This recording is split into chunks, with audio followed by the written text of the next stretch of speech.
Então, amados irmãos, estamos descobrindo, eu acho, que esta narrativa aqui é lindíssima. Uma vez começando a lê-la, não temos vontade para deixar de ler, até completar os 4 capítulos. Realmente cativa a nossa atenção cada capítulo aqui deste livro de Hosea. Começando com o capítulo 1, nós temos a conversão de Hosea. Capítulo 2, nós temos a cooperação dela ali no campo de Boaz. No capítulo 3, nós temos a comunhão dela com Boaz ali na eira. E no capítulo 4, obviamente, temos ali o casamento dela. Capítulo 1, Hosea é realmente um ignorante. Nada sabe sobre Boaz. Nem tinha ouvido do nome dele. Completamente ignorante. E além disso, encontrou-se numa situação carente. Ela era bem pobre. Uma viúva. E realmente nós nos compadecemos dela ao contemplá-la ali no capítulo 1. Graças a Deus, ela tinha tomado uma decisão para acompanhar a sogra. Ela deixou transparecer que era realmente uma moça salva pela graça de Deus, usando os termos do Novo Testamento. Mas no capítulo 2, ela chegou a conhecer o Boaz. E passou aquele dia no campo dele. E ao meio-dia, teve aquele privilégio ímpar de estar à mesa dele e de receber as mãos dele o grão tostado. Olha, para mim, vamos dizer, é um dos clímaxes ali deste livro, ali no capítulo 2. Mas ela chegou a conhecer o Boaz, o belemita. E ficando ali no campo dele naquele dia, ela, enfim, levou para casa aquele grão tostado que subijou. Além disso, 1 efa de cevada. E ela apresentou tudo isso a Naomi, a sogra, em casa de tardezinha. O fruto de um dia de trabalho no campo de Boaz.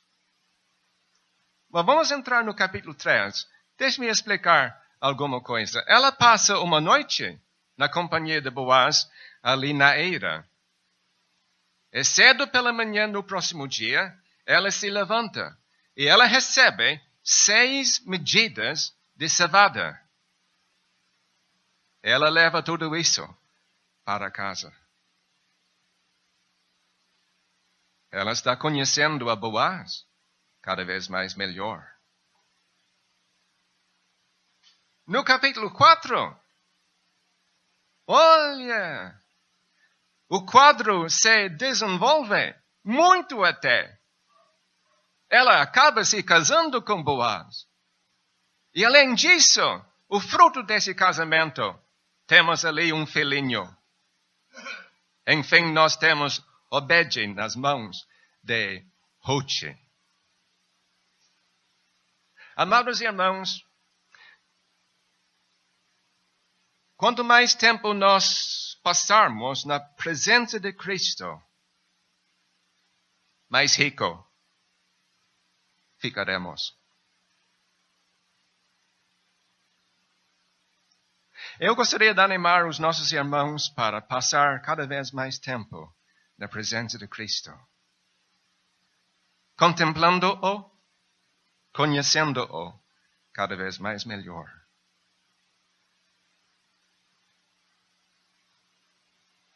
Capítulo 2, ela leva apenas 1 efa, além do grão tostado, para casa.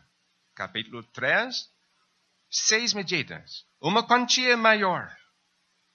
No capítulo 4, ela enfim tem um filho nos braços dela.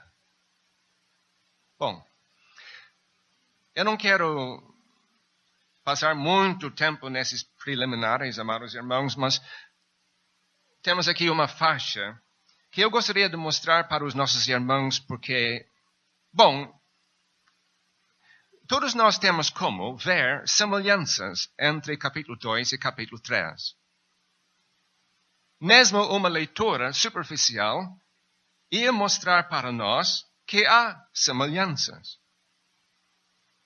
Mas eu ouvi uma gravação faz, quem sabe, 3 anos, 4 anos, e o resultado daquilo foi que iniciou em meu coração um interesse para pesquisar um pouco mais sobre essas comparações, sobre essas semelhanças entre esses 2 capítulos.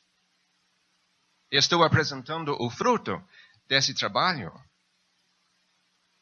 Porque é para esperar que cada livro da Bíblia é cuidadosamente confeccionado. Como é que nós sabemos? Muitos irmãos, sabemos que o Espírito Santo está por trás. Ele inspirou os autores para escrever o que eles escreveram. Então, o Espírito Santo, estando ele por trás de cada livro, às vezes podemos perceber um desenho, uma simetria nesses livros. Eu vejo semelhanças entre capítulo 2 e 3, e os irmãos, podendo pesquisar um pouco mais em casa, você pode descobrir semelhanças entre capítulo 1 e capítulo 4. Eu posso apresentar uma coisa semelhante, mostrando essas semelhanças entre capítulo 1 e capítulo 4. Essas coisas deixam-nos abismados, porque certamente não é por acaso. O Espírito Santo está por trás, guiando esses homens para escrever o que eles, enfim, escreveram. Vamos começar com a estrutura desses 2 capítulos. A estrutura desses capítulos aqui em Joche. Capítulo 2 e capítulo 3. A estrutura, nós temos nos primeiros 2 versículos do capítulo 2, a cena doméstica. Em seguida, nós temos, versículos 13 a 17, uma cena rural. E no final do capítulo, 18 a 23, mais uma vez, a cena doméstica. Nosso irmão Sr. João, ele mostrou isso tudo ontem à tarde para nós.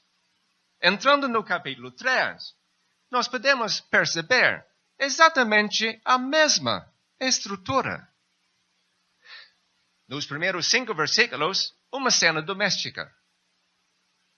E nós temos, em seguida, 6 a 15, uma cena rural. E voltamos para ter uma cena doméstica, 16 a 18. Isso é muito lindíssimo, realmente lindíssimo. E dá para desfrutar isso aqui no nosso íntimo. Facilita realmente a nossa compreensão dessas coisas. Quando nós estamos pensando nessa cena rural, 13 a 17 no capítulo 2, nós temos ali os eventos de um dia. Eu imagino que Joche saiu da casa mais ou menos às 6 horas da madrugada. E voltou para casa às 6 horas da tarde, depois de ter trabalhado no campo de Boaz. Ela passou o dia inteiro no campo de Boaz. Então, temos ali os eventos de um dia. Mas no capítulo 3, não temos os eventos de um dia, mas temos os eventos de uma noite. Eu acredito que ela saiu da casa, mais ou menos às 6 horas da tarde, desceu para a eira e ficou ali, enfim, até 6 horas de madrugada no próximo dia. Diz alguém, isso é lindíssimo. Pois é lindíssimo. Os 2 capítulos, vamos dizer, se complementam. Mas nós lemos, o nosso irmão Vinícius ontem, ele observou que aqui no capítulo 2, Joche toma a iniciativa. ali, ela fez pedido na companhia de Noemi e disse, deixe-me ir ao campo e apanharei as espigas atrás daquele em cujos olhos eu achar graça. Temos ali uma moça com vontade para trabalhar. Ela toma a iniciativa a fim de providenciar sustento para as duas ali em casa. Entrando no capítulo 3, é Noemi que toma a iniciativa, aqui no versículo 1. Porque ela diz para Ruth, minha filha, não é de eu buscar descanso para que fiques bem? E em seguida, ela revela, ela descobre para Ruth plano que ela tinha na cabeça. Bom, nós vamos entrar nesses detalhes daqui a pouco. No capítulo 2, nós lemos de Boaz e Ruth e como eles encontram-se no campo. Estudamos isso ontem à tarde. E realmente é magnífico aquele trecho ali no capítulo 2. Aquela primeira conversação entre os dois ali no campo. Aquela experiência à mesa de Boaz. É tudo isso. Olha, amados irmãos, é maravilhoso realmente. Mas já estudamos isso ontem à tarde. No capítulo 3, nós temos Boaz e Ruth que encontram-se na eira. E nós vamos estudar isso hoje. Para mim é uma situação bem delicada, os dois encontrando-se na eira. Eu tenho certeza que os meus irmãos têm muito para dizer sobre isso. Eu espero que eles possam nos ajudar a entender melhor esse caso, os dois encontrando-se na eira. Aqui chegou o momento no campo de Boaz, quando Boaz solicita a identidade de Ruth, não diretamente. Ele perguntou para aquele moço que estava posto sobre os segadores, quem é este? Quem é esta? Ele solicita a identidade dessa moça moabita. E aquele homem era capaz de responder sem problemas. Aqui no capítulo 3, Boaz solicita a identidade de Ruth, ali na eira. À meia-noite ele acorda. Ele tem como enxergar vulto. Quem és tu? E nós vamos pensar sobre isso daqui a pouco, Deus nos ajudando. O auge do capítulo 2, eu acredito, versículo 14. Sendo já horas de comer. Obviamente, meio-dia. Eu acredito, amados irmãos, que ela saiu da casa às 6 horas. Descansou na cabana, ali no campo de Boaz, às 8 horas. Às 10 horas, Boaz veio para o campo. Ele enxergou pela primeira vez a Ruth e conversou com ela em seguida. Ao meio-dia, Ruth recebe esse convite para almoçar à mesa de Boaz. Imagine uma espigadeira recebendo um convite especial do dono do campo até. Para mim isso é muito, muito, muito especial. E certamente Ruth nunca esqueceu daquela experiência. Às 2 horas da tarde ela volta a catar espigas caídas, descobrindo que tinha punhados deixados ali de propósito, facilitando o trabalho dela. Às 4 horas ela começa a debulhar. E em 6 horas ela junta os grãos e leva tudo para casa. Aquele dia especial no campo de Boaz. Mas estou dizendo o auge, sendo já horas de comer. Versículo 14. O auge no nosso capítulo hoje, capítulo 3, sucedeu que pela meia-noite ele estremeceu e acordou. Descobriu que havia ali uma mulher. Quem és tu? Iniciou-se em seguida aquela conversação lindíssima.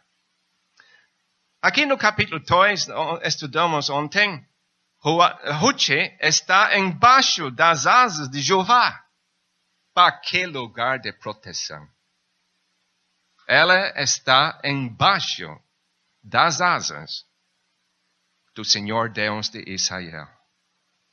Descansando ali e desfrutando de proteção divina. Olha, amados, eu não tenho tempo para entrar nisso agora, são 5 horas. Mas eu ligo isso com Êxodo capítulo 12, por exemplo. Vendo eu o sangue, passarei por cima de vós. Eu ligo isso com Isaías 31.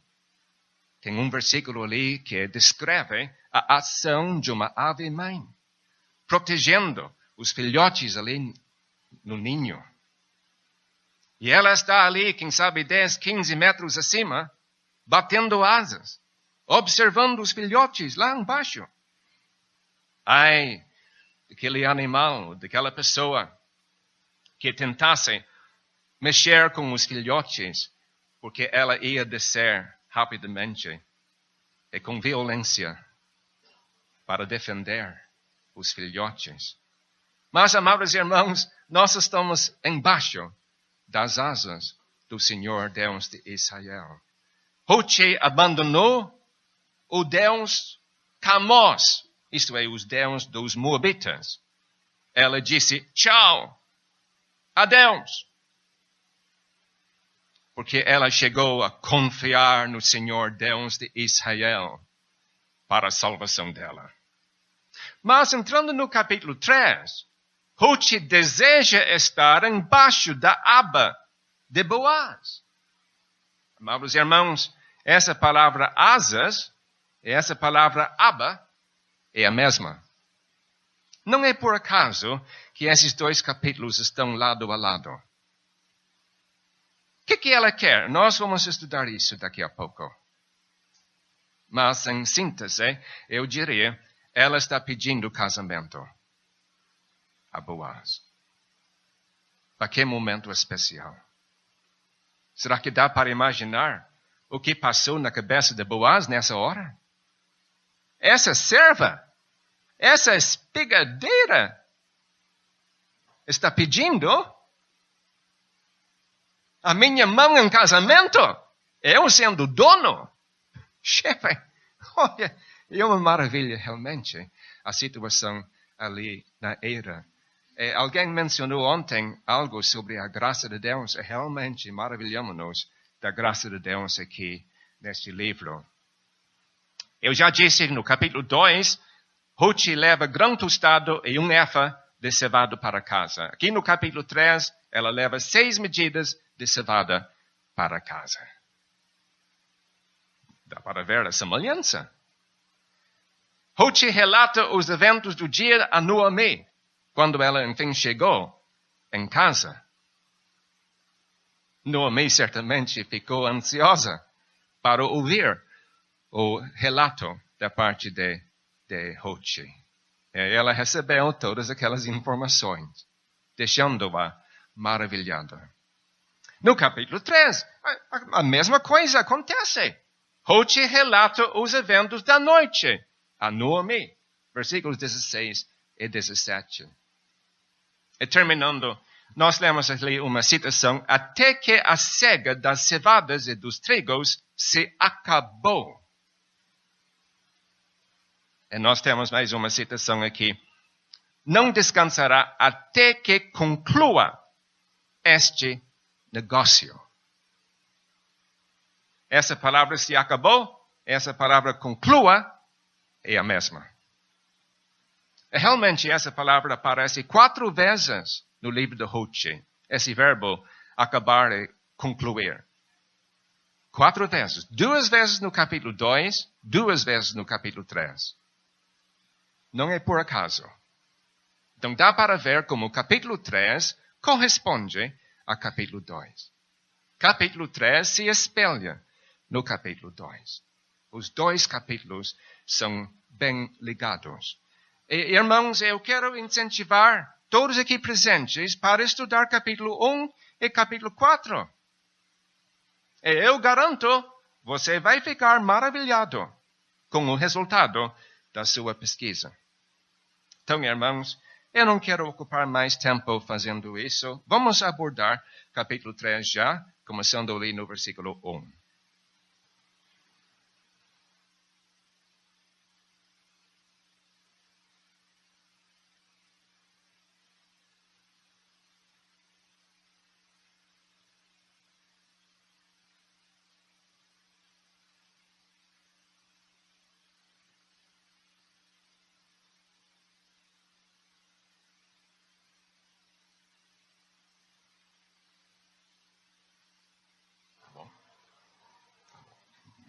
Então, irmãos, para dividir esse capítulo, talvez não seja realmente necessário, mas quem sabe facilita o nosso estudo ao descer versículo por versículo até versículo 18.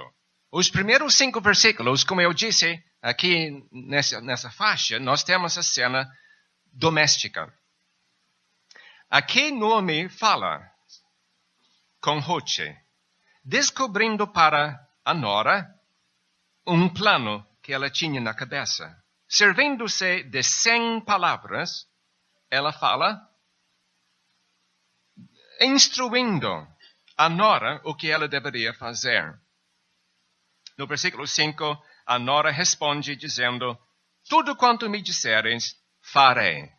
Então, temos o plano nesses 5 versículos. Em seguida, nós temos o pedido que Ruth faz na eira, na companhia, na presença de Boaz. Versículo 6 a 9. Ela desce para a eira, observa o Boaz, e enfim, ela conversa com ele, eu não vou entrar nesses detalhes, e ela chega a fazer aquele pedido que pesava muito no coração dela. E nós temos o pedido dela ali no final do versículo 9, estende, pois, tua aba sobre a tua serva, porque tu és o remidor. Entrando no versículo 10 até 13, nós temos a resposta, ou seja, nós temos a promessa de Boaz. É como ele promete ali a Ruth para assumir, dentro do possível, a função de remidor. A partir do versículo 14 até 18, nós temos a partida. Porque cedo pela manhã, ela se aprontou para deixar a eira e voltar para casa. Assim, versículos 1 a 5, o plano. 6 a 9, o pedido. 10 a 13, a promessa. 14 a 18, a partida. Então, irmãos, versículo 1. Nós lemos, e disse-lhe Noemi, sua sogra, minha filha, não é de eu buscar descanso para que fiques bem? Tem oportunidade para os irmãos nos ajudar. Eu vejo o seu Lindsay em versículo 1. Noemi agindo como ouvimos ontem, uma senhora de mais idade, dando conselho para Ruth. Ela está incentivando movimento. Mas o capítulo termina com o contrário. Tem horas que é necessário se virar e mexer. Há horas de descanso e esperar. Esperar. Talvez seja a coisa mais difícil, esperar. Mas eu estava tentando espiritualizar isso. Quem sabe irmãs mais velhas às vezes têm que dar conselho assim para moças. A necessidade às vezes de incentivar atividade, trabalho. Mas há outras horas quando é necessário parar e esperar e deixar com Deus se desenvolver certas coisas nas nossas vidas. Exatamente, Sr. João. Ontem nós descobrimos a importância de boa companhia. E nós temos aqui uma sogra e uma nora. As duas se dando muito, muito bem na mesma casa. Sem atrito, sem desentendimento, sem constrangimento, sem dificuldade nenhuma. E uma ajuda a outra. Nós lemos em Eclesiastes 4, versículo 9, melhor é serem dois do que um. Naquele contexto, o trabalho de dois rende muito melhor do que o trabalho de um. Mas nós podemos acrescentar outras coisas. Porque, no caso de Ruth e Noemi, uma sendo desanimada, a outra pode animar. Veja só a importância da boa companhia. Eu acho que até o Senhor Jesus Cristo reconheceu isso. Quando ele nomeou 12 discípulos. E enviou-os para os perdidos da casa de Israel. Em Mateus 10 nós lemos que ele ligou Simão e André. 2. Tiago e João. 2. E nós lemos de Filipe, Bartolomeu. 2. E lemos em seguida Tomé, Mateus. De 2 em 2, ele mandou os 12 discípulos. E podemos falar a mesma coisa sobre os 70. Não tem pressa. Tudo bem. Mas eu quero a sua participação. Pode ser agora? Nós vemos aqui, seu Lindsay, o desenrolar de um grande propósito divino que atinge a Ruth. Tem um casamento para Ruth. E agora está tudo vindo à tona. Então, estou sendo prático, olhando versículo 10. Pois após nenhuns mancebos foste, quer pobres, quer ricos. Nada dela entrar em desespero e ir atrás de qualquer. Se não for rico, pobre também. Pobre me serve. Tenho de casar. Não. Ela esperou e foi objeto do desenrolar de um propósito divino. Ela casou com a pessoa certa, indicada. Tem alguma coisa aqui para os nossos jovens crentes? Mas o senhor explicou muito bem, mas eu quero reiterar o que nós acabamos de ouvir, porque é de grande importância. Amada irmã, não há pressa quanto ao seu casamento. E pode confiar em Deus, esperar em Deus pacientemente, para Ele encaminhar a pessoa correta para você. Mas não é para você ficar nervosa. Olha, ninguém tem interesse em mim. Eu vou ter que ficar em casa com os meus pais a vida inteira. Deus tem como encaminhar, na hora certa, a pessoa correta para você. Bom, seu Tomás, eu gostei daquilo. Seu Lindsay, o senhor usou uma expressão na sua introdução, punhados de propósito. E também o senhor comparou o dia com uma noite. Mas nós sabemos que essa noite não é a sequência desse dia. Passou a colheita. Bom, sim. Então, punhados de propósito, nós pensamos ontem, no sentido espiritual, a palavra de Deus sendo ministrada, mas deixando porções para que o próprio crente se desenvolva e busque. Sim. Mas eu queria pensar nessa expressão punhado de propósito como o propósito de Deus ao longo desse período de crescimento espiritual de Ruth se revelando aos poucos e na medida e na hora certa para o crente, até um momento decisivo, como o seu Tomás mencionou, onde Deus abrirá mais do seu propósito para aquela pessoa, como nós vemos aqui em Ruth. Então esse tempo foi fundamental para ela. Ótimo, Vinícius. Muito, muito bom mesmo. Irmãos, alguma coisa me ajudou logo depois de me salvar. Realmente, eu não vou entrar nesses detalhes, mas alguém indicou para mim um texto da Bíblia. E outra pessoa falou o mesmo texto para mim, sem essa pessoa saber o que a outra pessoa tinha falado. O Senhor te guiará continuamente. Eu ouvindo aquilo pela segunda vez, eu descansei na palavra de Deus. Então leve esse texto para casa. O Senhor te guiará continuamente. Isaías 58. Então, descanso, essa palavra descanso no versículo 1 é uma das grandes palavras aqui no Antigo Testamento. Descanso, descanso. A terra prometida era a terra de repouso, descanso, mesma palavra. O templo de Salomão era o lugar de repouso para a arca. Mesma palavra, descanso. O que Noemi tem em mente é um asilo, um lugar de proteção, um lar de amor, afeição, carinho, honra, respeito.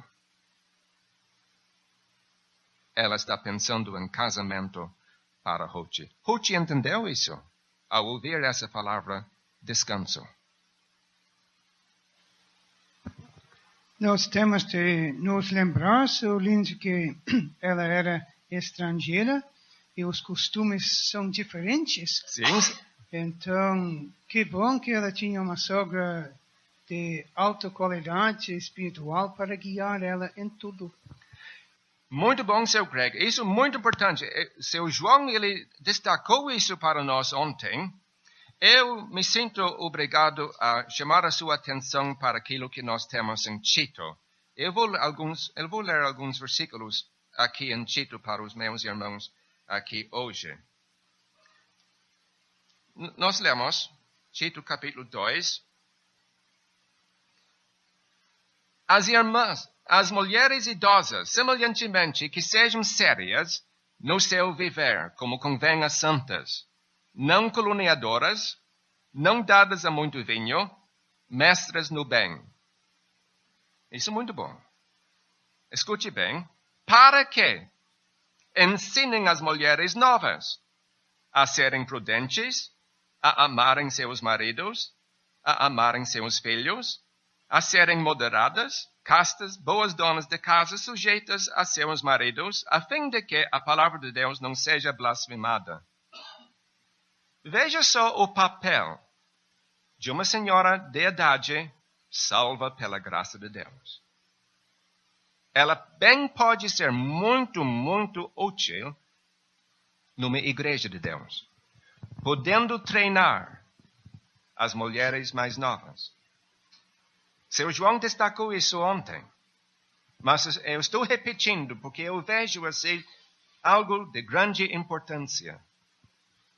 Então, obviamente, Noemi tinha mostrado tantas coisas para Ruth nesse período, desde a sua volta, quem sabe, de Moabe. Tinha mostrado da lei de Moisés. Alguma coisa, pelo menos, sobre a possibilidade de casamento. Não sabemos o que ela falou, mas certamente lecionou a nora acerca da lei de Moisés, de tal forma que Ruth ficou inteirada, sabendo muitas coisas da palavra de Deus, da lei de Moisés. Ruth era inteligente, enfim, tendo recebido tantas instruções da parte de Noemi. Sr. Lindsay, desculpe, Sr. Luiz, eu te alcanço já. Este caso que o senhor está neste momento explicando e que temos no início deste capítulo, não nos conduz a sermos fazedores de casamentos. O que ensina? O que nós podemos dizer para os jovens? Podemos apresentar os patamares.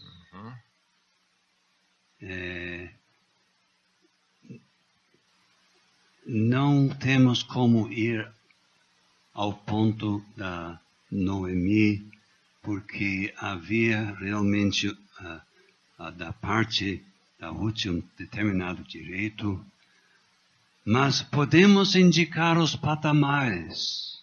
Tu quer servir a Deus, meu irmão? Então tu vai ter que casar com uma moça que realmente reparte este teu desejo. Tu quer crescer nas coisas de Deus? Tu vai precisar de uma moça que aceita, que tire tempo com a palavra de Deus e vice-versa. Dentro de determinados patamares, podemos orientar. Selecionar realmente vai além, creio eu, do nosso alcance. Mas isso é muito importante, senhor. Olha, Marcos, eu não tenho tempo para entrar em grandes detalhes neste momento, mas eu me encontrei numa situação e eu vi alguma coisa vergonhosa. Um rapaz mostrou interesse numa moça e começou a conversar. E a moça não mostrou muito interesse nele. Os dois se separaram. A mãe da moça estava ao lado da moça. Ela xingou a filha. E ordenou aquela filha para ir após aquele moço. E passar os próximos 3 horas com ele. Eu não vou dizer nada mais, mas para mim aquilo foi vergonhoso. A própria mãe, empurrando a filha para tentar iniciar um namoro. Foi absolutamente vergonhoso. Ao meu ver, pelo menos. Não foi um crente de passagem, não foi um crente. Eu estava numa situação, num certo lugar, onde eu vi isso com os meus olhos. Aqui no Brasil. Mas isso pode acontecer em qualquer lugar. Mas não é para as mães empurrar as suas filhas, obrigando-as a começar a namorar. É melhor para a mãe ficar no santuário, se agarrando em Deus, pedindo a Deus para guiar nessa situação no lar. Muito obrigado, seu Tomás. Seu Roberto, seu Luiz, estava na fila primeiro. Não, eu só iria ampliar um pouco o seu assunto anterior quanto à irmã mais velha. Sim. O senhor já mencionou que ela tinha apresentado a palavra de Deus, o que estava lá no Velho Testamento quanto a este assunto especial. Sim. Então Noemi conhecia a palavra de Deus. Exatamente. Para poder ajudar. Exatamente. Então, trazendo isso para os nossos dias, as nossas irmãs mais velhas, elas precisam aprender da palavra de Deus. Quão triste é quando nós vemos, aqui em Porto Alegre, nós temos a ceia e depois temos um estudo bíblico. Determinadas irmãs, simplesmente depois da ceia, vão embora. Não ficam no estudo bíblico. É uma pena isso, porque perdem a oportunidade de crescer no conhecimento da palavra de Deus. Que as nossas irmãs sejam animadas a permanecer no estudo bíblico, aproveitando tanto quanto os irmãos, porque elas, para poderem servir como irmãs mais velhas às outras, elas precisam conhecer a palavra de Deus. Não é só o irmão para poder abrir um estudo bíblico, para poder pregar o Evangelho, mas elas precisam conhecer a palavra de Deus. Eu quero animar as nossas irmãs a permanecer nos estudos bíblicos, aprendendo da palavra de Deus. Eu direi a mesma coisa. Muito obrigado, seu Luiz. Seu Lindsay, sobre esse assunto de namoro e casamento, esse caso de Boaz e Ruth, a meu ver, era diferente, do que hoje dois jovens começarem um namoro. Sim. O senhor disse na sua introdução que era um pedido, Ruth estava fazendo um pedido de casamento a Boaz. Não se faz isso hoje. Eu quero que o senhor destaque isso, seu Lindsay. Uma moça hoje, ela tomando a iniciativa e falando com o rapaz sobre um assunto assim, eu acho que isso não vai bem. Exato. Eu estava deixando isso até alcançar essa passagem. Seu Henrique? Eu estava pensando que quando a Ruth fez a decisão de acompanhar Noemi, Sim. ou seja, quando ela fez a boa escolha, escolhendo o caminho de salvação, Bom. sem dúvida, ela tinha pensado e ela podia ter chegado à conclusão que não haveria possibilidade de casamento para ela. Tal coisa para ela era uma esperança muito pequena. Muito Mas remota. ela estava confiando no Deus de Israel e disposta a seguir com Deus sem casamento. Exatamente. Eu acredito na mesma coisa, seu Henrique. Muito bem. Ótimo. Então, Eu acho que a Ruth devia ter pensado assim. sim? Sim. Eu acho que ela voltou sem mesmo pensar em casamento. Isto é, ela veio para Belém sem pensar em casamento. Novo casamento. Tinha, falando segundo os homens, nenhuma esperança Pois de é. casamento. Pois é. Falando sobre... Seu João? Seu Lindsay, será que eu posso introduzir o lado espiritual desta aproximação? Uma irmã mais velha incentivando a irmã mais nova a ter contato sozinho com Cristo. Porque temos lições assim nesta passagem. Eu Sim. não estou pensando sobre namoro, casamento, tudo isto é importante. Mas, meus irmãos, nós precisamos jovens que estão tirando noites ao pé de Cristo. Verdadeiras Marias de Betânia, que escolheu a boa parte. E tudo iniciou não com ela. Era a sogra que a incentivou. E, meus irmãos, será que temos irmãs mais velhas que entendem o valor disso e podem incentivar a mais nova assim? Tem bastante área assim que podemos aproveitar. Pois é, exatamente, seu João. Nós vamos entrar nesse detalhe a partir... Seu Vinícius, quer? Então o senhor vai entrar justamente nessa sessão agora, pelas palavras de Noemi, Isto? os detalhes, nós podemos ver até onde foi a restauração dela. Exato. Mas o senhor... Tá bom. Antes de fazer isso, temos a obrigação de falar um pouco sobre padejará na era. É interessante que o próprio dono, o Boaz, o chefe, ele mesmo fez esse trabalho. Então, depois da cega das cevadas e dos trigos, iniciou-se esse período de, como nós lemos aqui, padejará, de padejar o que tinha sido colhido ali nos campos. Havia uma era e o cereal tinha de ser espalhado. Quem sabe ele passou um boi por cima, ou quem sabe ferramenta é boi.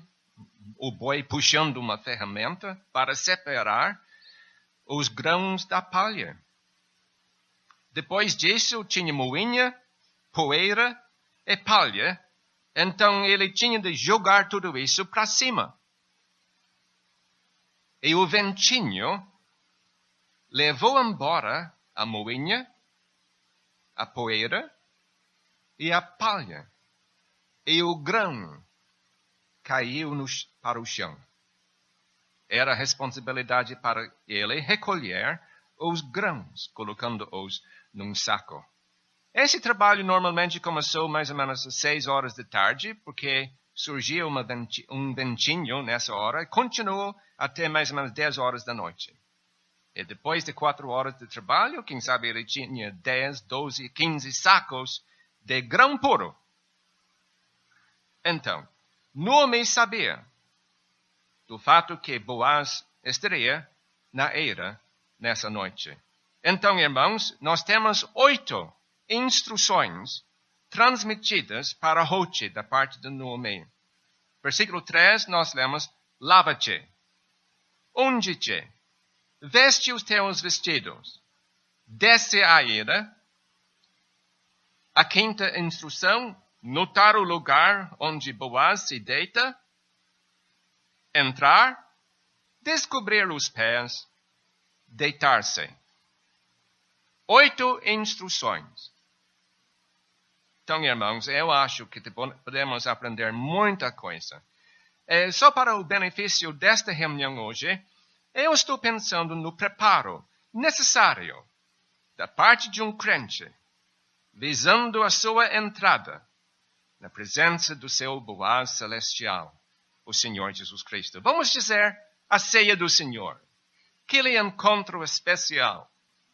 E o que nós deveremos fazer quanto à preparação, visando o nosso encontro com o Boaz celestial. O primeiro passo, nós lemos, lavar-te. Era para Ruth lavar-se. Então, irmãos, eu não quero falar muito nesta reunião. Eu deixo isso para vocês explicar para nós. O que quer dizer isso, a necessidade de lavar? Hein? Será que nós não tínhamos isso em 1 Pedro 1? Purificando as vossas almas? Pois é, seu João. Exatamente. E nós temos a importância da palavra de Deus, por exemplo, em Salmo 119. Como purificará o mancebo o seu caminho? Observando-o conforme a tua palavra. E ainda em Efésios 5, lemos, para a santificar, purificando-a com a lavagem da água, pela palavra. Pelo uso da palavra de Deus, amados irmãos, temos como remover a contaminação que nós contratamos pelo caminho. Durante a semana, ouvimos coisas, enxergamos coisas que nos contaminam. Cabe a nós nos lavar de tudo isso. Como? Ao entrarmos na presença de Deus, confessando o nosso pecado, aproveitando da palavra de Deus para nos ficar limpos, sem impedimento quanto à nossa comunhão com Cristo. Devemos nos lavar. Ungir? Ungir-te. Unge-te, nós lemos aqui. A necessidade de óleo. Certamente, a Noemi estava pensando em óleo perfumado.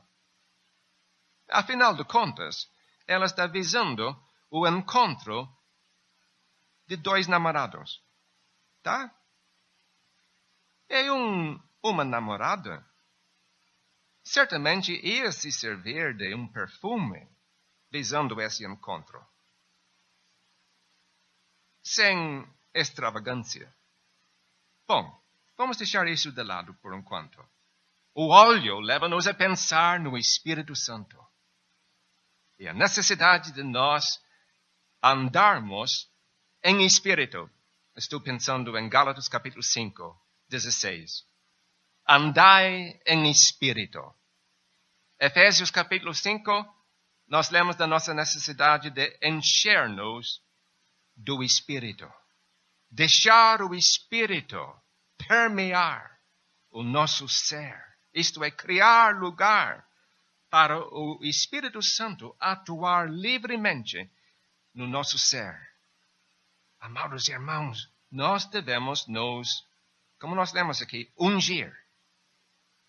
Mas vamos ouvir, irmãos, o que vocês têm a dizer? Veste os teus vestidos me Lembra João 21, e versículo 7, quando Pedro flagrou-se de que era o Senhor que estava na praia, ele logo tratou de buscar a sua túnica. Isto? Ele não precisava de uma ordem, não precisava de uma regra, era algo espontâneo. A gente não se aproxima do Senhor de qualquer jeito. E aqui nós temos algo semelhante. Seus vestidos. Que coisa, nós vemos aí pureza. Olha a pureza do namoro cristão, a pureza na maneira de saírem juntos, a maneira de se vestir e de se conversar. Então, eu não vou me alongar, mas pode haver pessoas que acham exagerado nós homens, como nós nos vestimos. E há lugares, sem dúvida, onde abre mão. A tendência de abrir mão do capricho na maneira de se apresentar nas reuniões conduz a um determinado afrouxamento com o passar do tempo. Isto é, afrouxamento no setor de reverência. Então, já ocupei muito o microfone, entrego. Mas eu quero que o senhor continue levantando esses assuntos sobre namoro, porque eu tinha isso em mente. Também, Sr. João, tem o lado espiritual, que ele continue também apresentando isso. É muito importante para nós. Exatamente. Irmãos, os irmãos têm que aceitar o que eu vou dizer agora, mas eu já examinei essas palavras aqui. Vestidos. Vocês podem ficar sabendo que o que Noemi está dizendo, ao usar essa palavra vestido,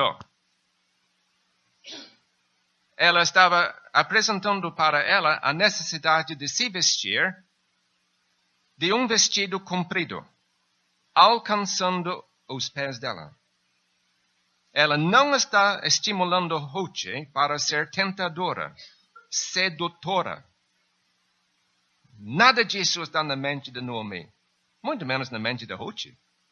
Porque eu acredito que Ruth, como nós lemos do versículo 11, ela era uma senhora virtuosa, uma mulher virtuosa. E, amados irmãos, nós estudamos ontem, capítulo 2. Boaz era homem valente e poderoso. Valente e virtuoso, mesma palavra. Então, temos o encontro de duas pessoas virtuosas ali na era. Mas eu vou abordar esse assunto alcançando esse ponto. Nada de minissaia. Nada de blusa de gola baixíssima. Nada de blusa que deixa a cintura exposta. Nada disso. Nada disso.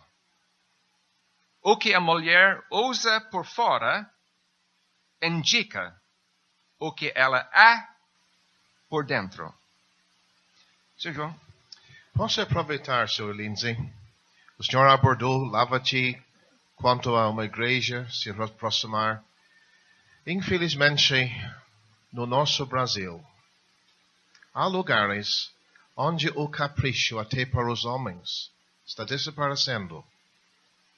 Eu estive num lugar nesse último ano onde na ceia tinha homens de jeans, nem era camisa social, era roupa que serviria para jogar futebol, sentado na ceia. Meus irmãos, nós precisamos de alerta. Graças a Deus temos sido preservados aqui no Rio Grande do Sul, em Santa Catarina, de ter um grau de decência, de respeito para o nosso Boaz. Não estamos fazendo regras. Meu Salvador está aqui. Se a presidenta ou presidente do Brasil estivesse aqui, será que serviria tal vestimento? Acredito que não. Mas eu achei interessante. Eu vi fotos dos mesmos irmãos num casamento. Eram eternos. Eu atrevi a perguntar: por que roupa assim num casamento e outra roupa para sair o Senhor? Há algo errado. E meus irmãos, que Deus nos guarde e não baixar o grau de decência entre nós. Será que todos os irmãos ouviram o nosso irmão explicar isso? Porque isso é de extrema importância. E eu quero reiterar. Nós ouvimos do uso da gravata ontem, mas eu quero educadamente insistir, amados irmãos, que nós usemos gravata nas reuniões. Quem sabe casaco. Mas eu não estou aqui para criar regras. Mas eu concordo plenamente com o nosso irmão Sr. João. Eu digo alguma coisa aqui, amados irmãos. Nós enviamos revistas para o norte. Às vezes vem uma notícia de lá para cá. Nós gostamos de ver as fotografias. Ali atrás. Olha, os irmãos ali de terno. Ali no sul. E as pessoas observando lá no norte a maneira como nós nos vestimos aqui no sul. E essas pessoas ficam pensando lá no norte. Amados irmãos, nós devemos continuar demonstrando reverência na hora das reuniões, usando as vestes, indicando nossa reverência. Então, vamos deixar isso, amados irmãos. Só uma coisa eu queria dizer, Sr. Lindsay. Arão e os seus filhos não podiam entrar no tabernáculo de qualquer jeito. Tinham que ser lavados, ungidos, vestidos e tudo certo. Muito bom, Sr. Rei. Sr. Roberto. Sobre esse assunto que o Sr. João levantou, lemos que a Páscoa do Senhor, com o tempo, se tornou a Páscoa dos judeus. Sim. Nós lemos no Evangelho de João que Deus nos guarde que aos pouquinhos a ceia não se torne a ceia da igreja, a ceia dos irmãos. A ceia é do Senhor e deve continuar sendo do Senhor. Muito bom, Sr. Roberto. Vamos continuar, irmãos, com essas instruções aqui. Era para entrar na eira sem Boaz saber que ela estava ali. Ela tinha de se esconder e observar o Boaz no seu trabalho. E ela tinha de notar o lugar onde ele se deitou. Então ela estava ali espiando, observando o Boaz. Então, enfim, ela observou o momento em que ele se deitou. Então, nós lemos que era para ela entrar e descobrir os pés dele. Isto é, amados irmãos, Boaz, enfim, dormindo. A Ruth se apresentou mansamente e se aproximou de Boaz ali deitado. E ela apenas tirou a cobertura dos pés dele. Por quê? Para isso agir como relógio despertador. Dá para imaginar que depois de 5 minutos, 10 minutos, sentindo o frio nos pés, acordou. Isso era o plano. Então, iniciou-se a conversação. Depois dessas instruções, versículo 5, a Ruth disse: tudo quanto me disseres, farei. Eu gosto da atitude desta moça. A prontidão para obedecer. Já comentamos sobre isso ontem. Quem sabe não precisamos comentar mais. Seu Tomás? Na primeira leitura, o que aconteceu naquela hora, naquela noite, parece suspeito. Para nós brasileiros, já sentimos alarme. Eu creio que o irmão tem condições melhores para explicar que ela agiu conforme procedimento aceito, orientado, até mesmo naquele tempo e em princípios de acordo com a Escritura. Então, terminando, nada inconveniente ocorreu naquela noite.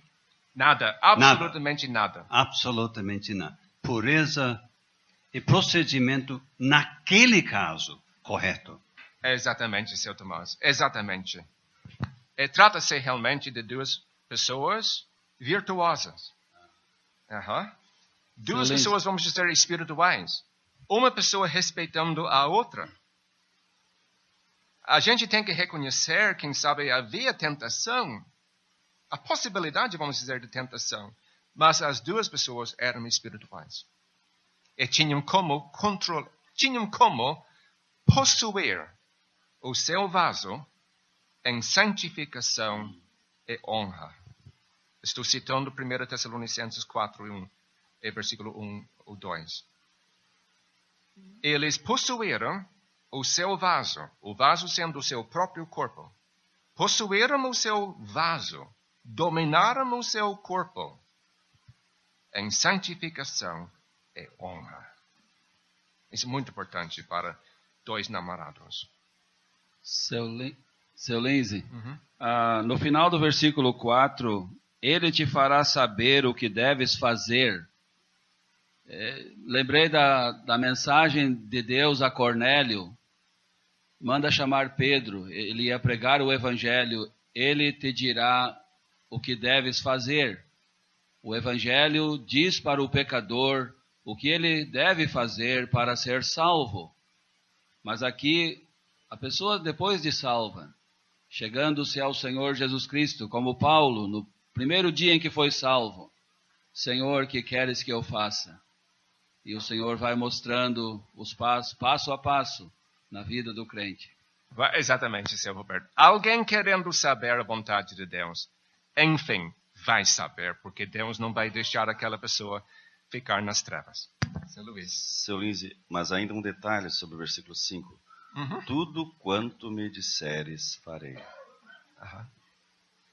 O aspecto da confiança dela no que Noemi falava e orientava. Ela conhecia o caráter dessa mulher. Ela conhecia e sabia, tinha aprendido com ela. E ela podia descansar naquilo que ela ouvia daquela mulher. Que bom que nós temos irmãs também, seu Lindsay, mais velhas, que são exemplos para as irmãs mais novas. E as nossas irmãs mais novas podem confiar no que essas irmãs a orientam. Exatamente. Eu quero dizer uma palavra para as senhoras aqui, as irmãs mais velhas. Você tem a responsabilidade de conquistar a confiança das mais novas. Para as mais novas poderem se sentir com liberdade para se aproximar de você. E quem sabe revelar para você em segredo os problemas que ela enfrenta, as dificuldades, as dúvidas que ela tenha. Então, estou dizendo que as mais velhas têm que conquistar a confiança das mais novas. Obviamente, Noemi tinha feito isso. Ruth estava pronto para confiar na palavra dela, da sogra. Seu Lindsay. Sim, senhor. Então, como devemos apreciar estas irmãs mais velhas como os irmãos? Porque eles têm zelo, e como já ouvimos alguma coisa, zelo e cuidado pelas coisas de Deus, que querem o progresso espiritual da vida de cada irmão e irmã, os jovens e todos nós. Né? Muito então, bom. Não devemos desprezar estes irmãos. Né? mas apreciar e chegarmos mais perto deles.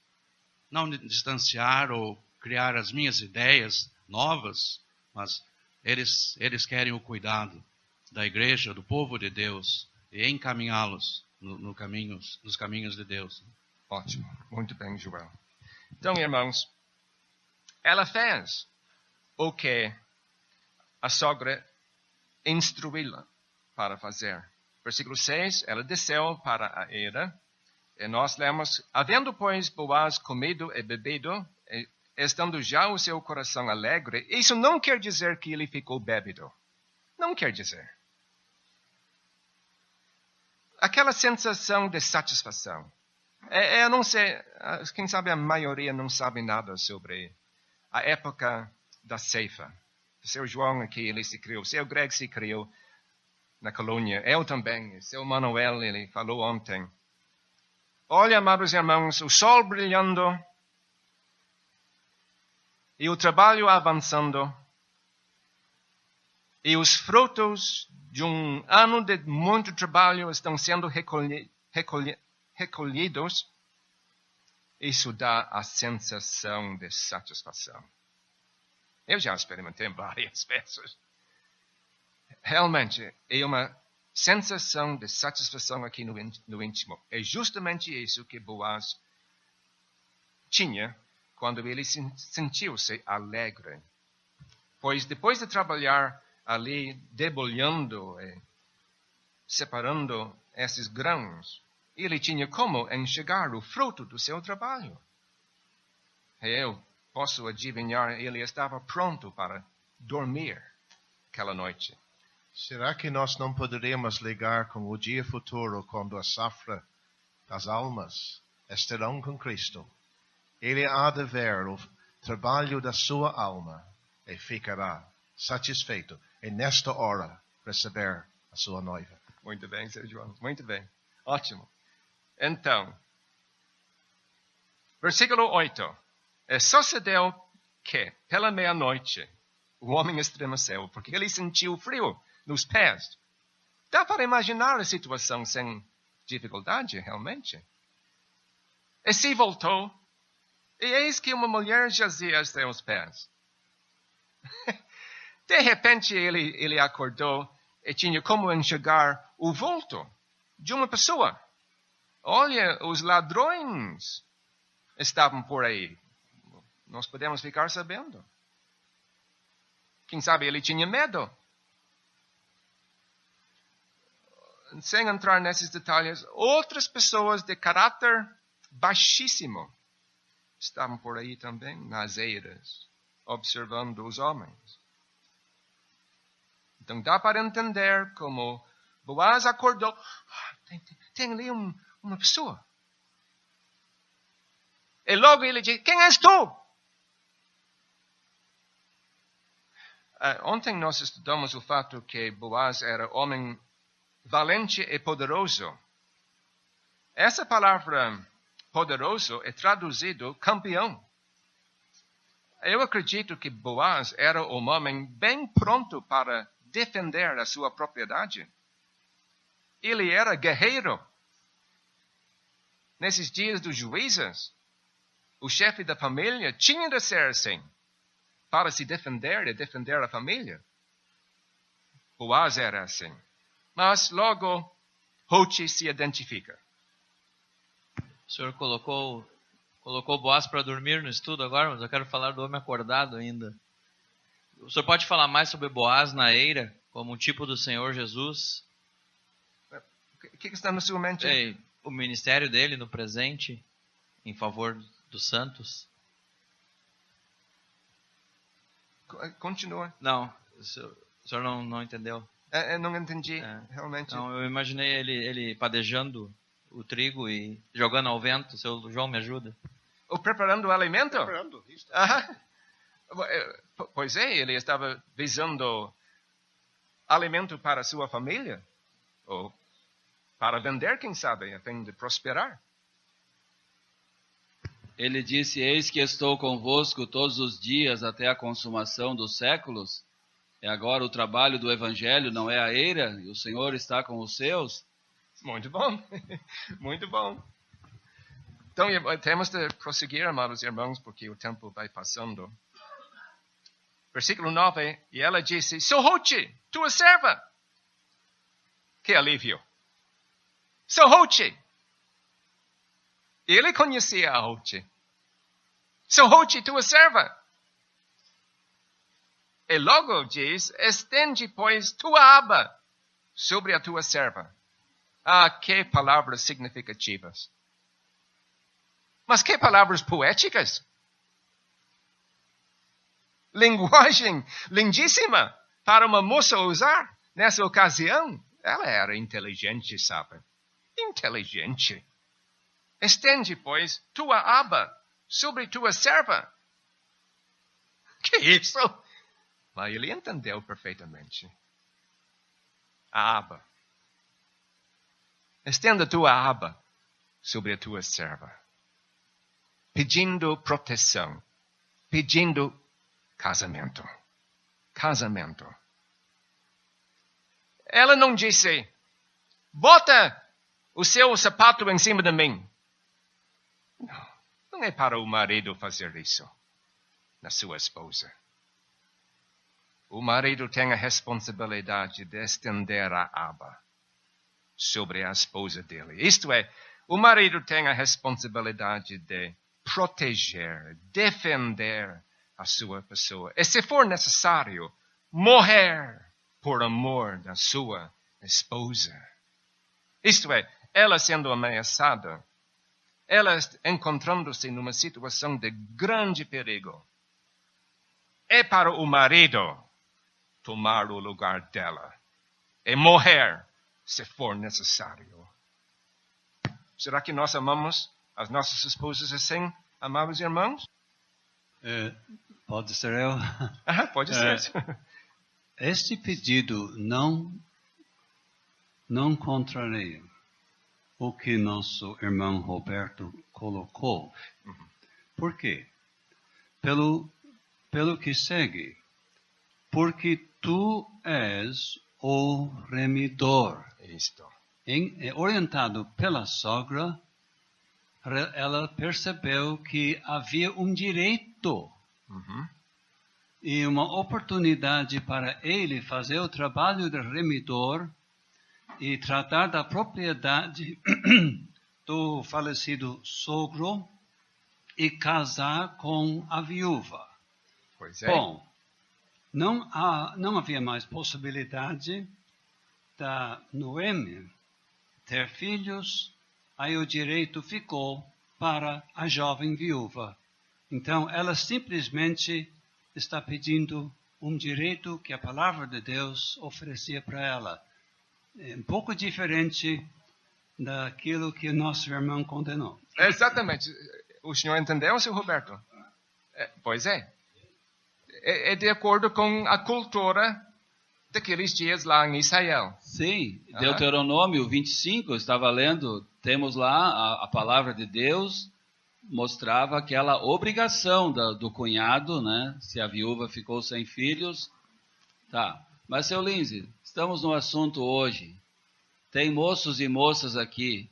Diga-nos, seu Lindsay, como deve proceder um moço para começar um casamento, um namoro com uma moça?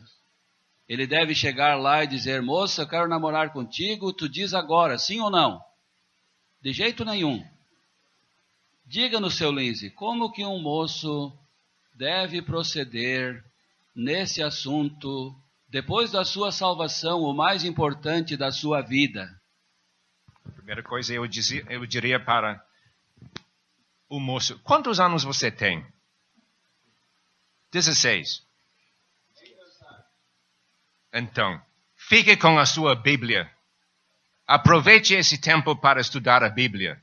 Até 22. Nós vamos dizer 20, 22. Temos que ter bom senso, amados irmãos. Esses namoros entre pessoas que recém saíram das fraldas, isso não cabe. Tem que haver uma certa maturidade. Tem que haver. E tem que haver uma certa independência financeira.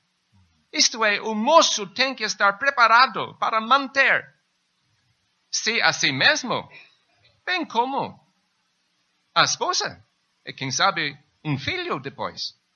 Então ele tem que levar tudo isso em conta antes de começar a pensar em namoro. Seu Lindsay, eu gostaria de ouvir ajuda do senhor ou de algum outro irmão. Remidor, eu entendo quanto à terra, Levítico 25.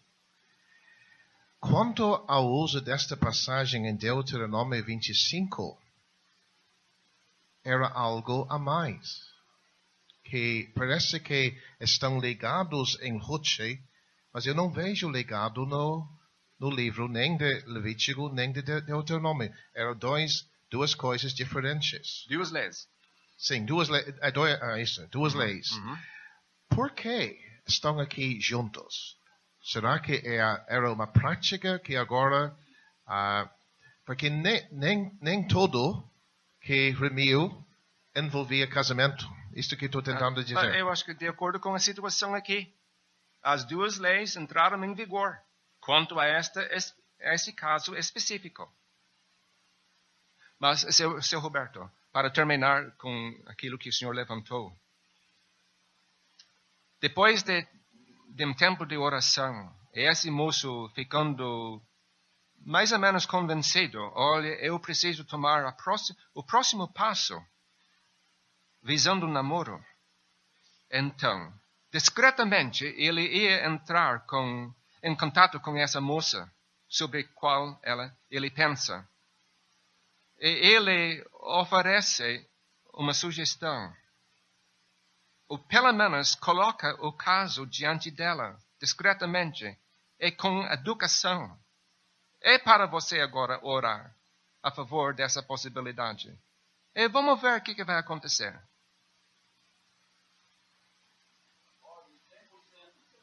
Tudo bom. Seu João, vamos...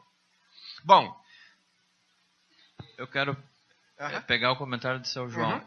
Isso vai nos ajudar. Longe de eu fornecer a explicação, mas o que me vem à mente é: uma lei era para remir uma terra que havia sido dada por Deus como bênção para o povo. E a outra lei era para remir uma descendência que era abençoada por Deus em Abraão também. Então parece... E há no povo de Israel uma ligação entre a terra e a descendência. Exatamente. Isso ajuda bastante, Vinícius. Essa palavra... Podia ter uma família que vendeu a terra, mas não tinha uma viúva sem filhos. Uhum. Então era só a primeira lei de Levítico. Exatamente. Mas aqui as duas coisas estavam juntas. Exatamente. A venda da terra e as viúvas sem filhos. Muito bom. Seu Lindsay, o assunto é prático também aqui, né? Então, hoje no mundo, existe uma tendência de apenas haver o namoro, sem uma intenção de casamento. Eu acho que estamos diante de um momento que é importante deixar bem claro que o verdadeiro crente não vai estar querendo apenas flertar, apenas namoro sem compromisso. Ele vai estar, como o senhor falou, na busca da vontade de Deus, orando e pedindo que aquela que ele pretende também ore para que seja algo que culmine com um casamento para a glória de Deus. Exatamente. E não como o mundo faz hoje, ficando, como dizem, ficando apenas, ou um namoro apenas para passar o tempo. Isso não cabe para um crente. Exatamente. Flertar não se fala entre crentes. De jeito nenhum. Double date, eu acho que essa expressão é conhecida. Double date, isto é namorar 2 pessoas, 3 pessoas, 4 pessoas na mesma época, não se fala entre crentes no Senhor Jesus Cristo. Esse assunto é seríssimo. E não deve ser tratado com leviandade. E temos de esperar em Deus, ou pelo menos o jovem tem que esperar em Deus, buscando a direção divina. Seu Lindsay, será que Boaz não estava esperando este encontro? seguindo tudo que já tinha acontecido. Existe a possibilidade, mas em pensão, Greg, havia um remidor mais achegado. E Boaz não se sentiu responsável, já que existia esse outro homem, fulano, do capítulo 4. Desculpe, seu Lindsay. Nesse mundo de declínio em que nós vivemos, eu tenho ouvido mais do que uma vez uma pessoa me apresentando: esse é o meu namorido. Não é nem namorado e nem marido, é o companheiro com quem vive junto. Então, isso não é prática para o povo de Deus, né? Namoro, a palavra namoro no mundo hoje parece que tem uma tonalidade muito diferente do que deveria ser o namoro. Pois é. Seu Lindsay, aproveitando a colocação do seu Greg, muitas vezes ouvimos de jovens: como é que vou saber a vontade de Deus? Às vezes o fato de ter algum impedimento pode ser a maneira de que Deus pode guiar. Se for a vontade de Deus, Deus vai resolver aquele impedimento e vai me mostrar que é sim. E se Deus não resolve, certamente não é a vontade dele. Pois é. Então, irmãos, a gente tem tanta coisa para dizer, sabe? Mas o tempo está voando. Vamos ter que deixar algumas coisas para fora, o que eu tinha planejado para dizer, para mostrar para os meus irmãos. Mas vamos continuar com essa conversação. Enfim, Boaz revela o fato que havia um remidor mais achegado. E podemos imaginar que Ruth, ela quase caiu, quase desmaiou. Não me diga. Mas eu não tenho interesse nele. Mas deixe comigo.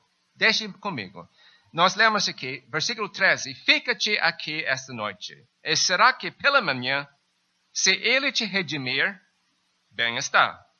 Ele te redima. Porém, se te não quiser redimir, vive o Senhor, que eu te redimirei. Deita-te aqui até amanhã. Então, ele promete fazer o máximo possível. Mas este outro homem, fulano, do capítulo 4, ele tem que ter a preferência. Mas ele não querendo assumir a sua responsabilidade como remidor, eu farei o necessário. Deixe comigo. Então, olha, quem sabe, Ruth tinha pensamentos mistos depois de, o que vai acontecer amanhã? Olha, eu não quero este outro homem. Nem o conheço. Mas eu quero Ruth, eu quero Boaz. Mas antes de deixar essa sessão, versículo 11 nós lemos: pois toda a cidade do meu povo sabe que és mulher virtuosa. Virtuosa quer dizer uma mulher de todas as qualidades femininas, de todas as qualidades admiráveis femininas, que inclui integridade, castidade, pureza moral. Boaz era o mesmo tipo de pessoa, valente e poderoso. Essas palavras abrangem o que nós temos aqui no versículo 11. Mas para mim é admirável que, numa questão de mais ou menos, vamos dizer, 6 semanas, 7 semanas, vamos dizer, Ruth conquistou a confiança de todo mundo em Belém. Olha, tu és mulher virtuosa. Eu gosto disso, sabe? Eu sei que em Belém, todo mundo se conhecia. Era um lugar pequeno. Nos dias de Neemias, quando eles voltaram da Babilônia, havia apenas 123 pessoas em Belém. Uma comunidade bem pequena. Podemos imaginar nos dias da Ruth, vamos dizer, 300 pessoas em Belém. Estou imaginando, não posso confirmar isso. Todo mundo se conhecia. Mas é admirável como Ruth tinha um bom testemunho depois de apenas 6 semanas. Então, irmãos, o nosso testemunho é de grande importância. Agora, versículo 14. Ruth ficou ali na eira. E como nós temos ouvido, e vamos repetir, não havia nada de suspeita, nada de imoralidade. Ali na eira, nada disso. E nós lemos que ficou-se, pois, deitada a seus pés, até pela manhã. E seu João indicou ali há pouco tempo sobre Maria de Betânia. 3 vezes nós lemos dela aos pés do Salvador.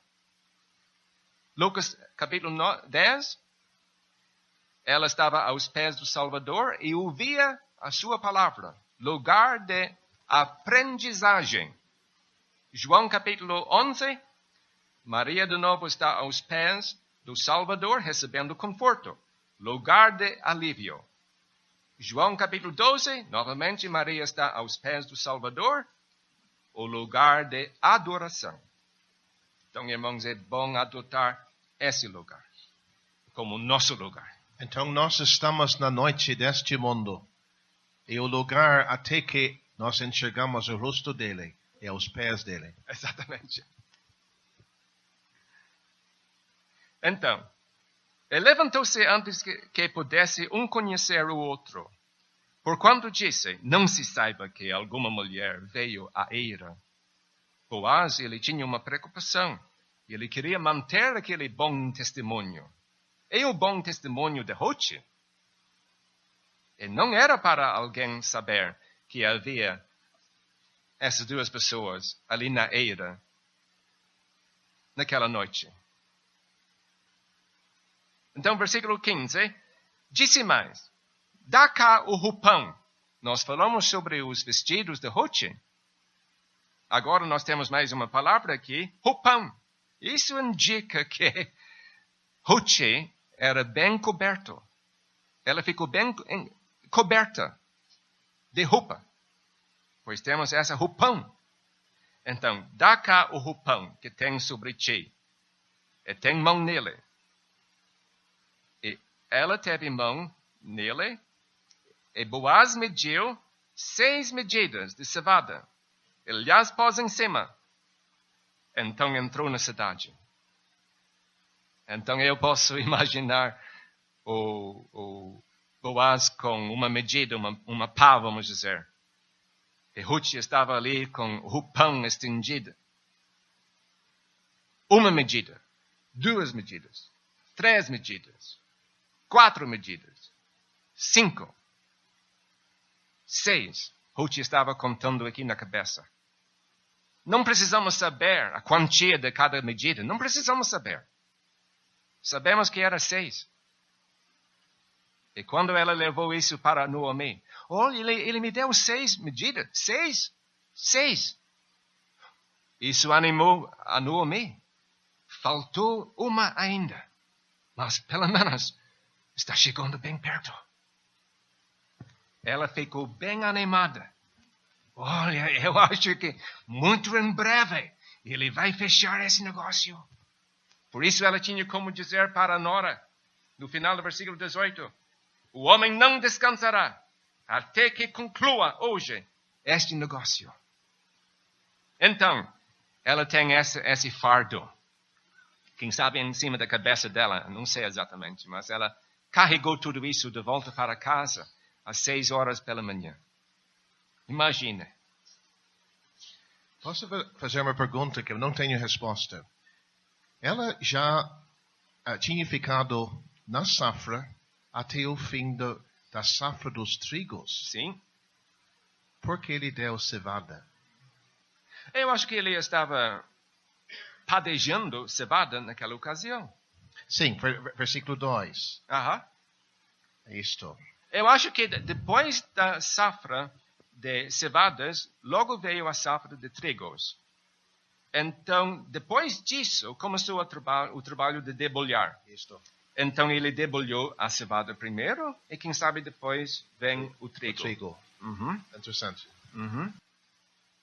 Então, Sr. Lindsay, o começo do namoro é uma ligação que vai levar até casamento, e o casamento vai até onde? A morte ou a vinda do Senhor. Pois é.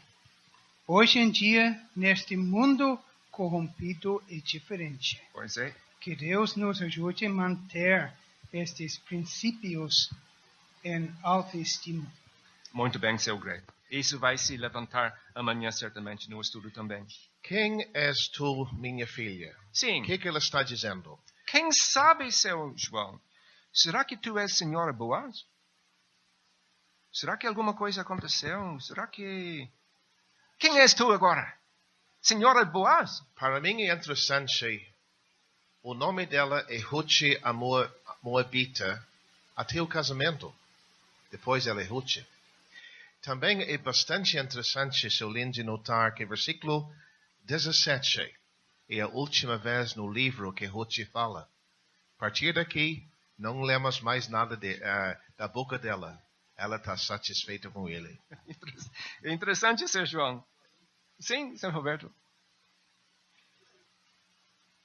Esse versículo, essa pergunta, quem és tu, minha filha? Tem versões aqui, o seu José tem uma. Como se passaram as coisas, minha filha? Acho que o Vinícius leu assim na Bíblia, né? Aham. Por que tem essa diferença? Quem és tu, minha filha? E a outra diz, como se passaram as coisas? Mas qual é a versão ali? Corrigida. Corrigida a última tradução.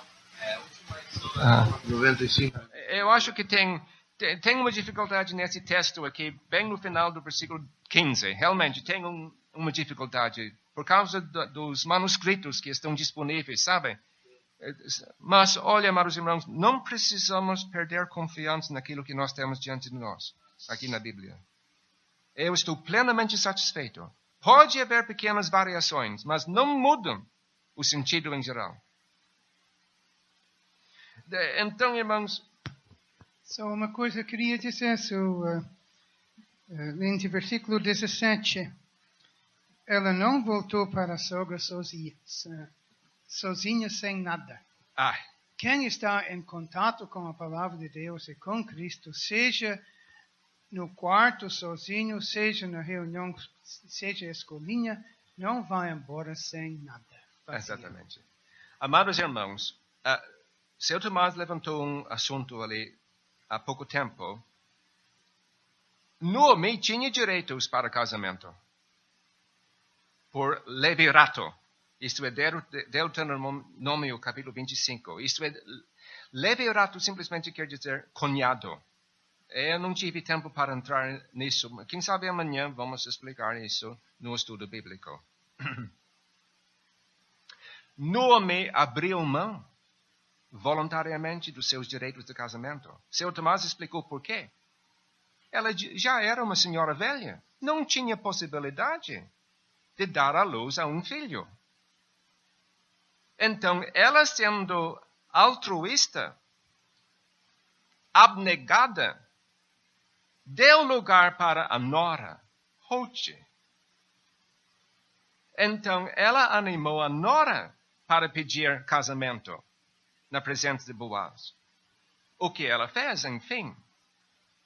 Mas, levando essas 6 medidas de cevada de volta para Noemi, olha, eu acho que ela ficou bem animada. O que ele faz, o que Boaz acabou de fazer com essas 6 medidas, ele está me dando, Noemi, ele está me dando um sinal que ele vai tomar cuidado de mim. Eu gosto disso, sabe? Além de tomar responsabilidade para Ruth como esposa, Boaz estava prometendo, ou pelo menos dando sinal, que ele ia tomar conta para cuidar de Noemi. Eu gosto disso. Esse é o caráter cristão, vamos dizer. Coitado do fulano, ele nem quis saber nada de Ruth. Ele queria a terra, mas não queria a Ruth, muito menos a Noemi. vai haver muita despesa ao ver dele. Mas Boaz era um homem espiritual, pronto para tomar conta de Ruth. Também a Noemi, além de perpetuar o nome familiar sobre as terras do falecido Elimeleque, porque ele tinha planos de gerar um filho, se a porta se abrir. E esse filho será herdeiro de tudo quanto era de Elimeleque. Mas olha, Boaz, um homem excepcional mesmo. Ele ganha a nossa admiração, bem como a Noemi e bem como a Ruth. Não, ouvindo o senhor falar isso, eu me lembrei de 1 Timóteo 5, sobre cuidar dos seus. Se alguém não tem cuidado dos seus, negou a fé e é pior do que o infiel. É uma responsabilidade para as famílias. Muito bem. Ótimo texto, Roberto. Gostei desse ponto. Então, versículo 18. E disse ela, sossega, minha filha, até que saibas como irá o caso, porque aquele homem não descansará até que conclua hoje este negócio. Pode deixar nas mãos de Boaz. Ele não vai descansar até concluir este negócio. E assim aconteceu. E como Deus atuou, vamos dizer, por trás de todo esse cenário. E o homem fulano desistiu, enfim. Então Boaz estava pronto para assumir as responsabilidades de remidor. Isso, e assim vai acontecer com Cristo, né? E a igreja, né? Pois é, exatamente. Não vai descansar enquanto não vê a sua noiva com ele no céu. Exatamente. Muito obrigado, irmãos. Vamos deixar o estudo ali. Agradeço a sua cooperação. Que aquele que em vós começou a boa obra, a aperfeiçoará até ao dia de Cristo Jesus. É um versículo apropriado. Corresponde. Pois é.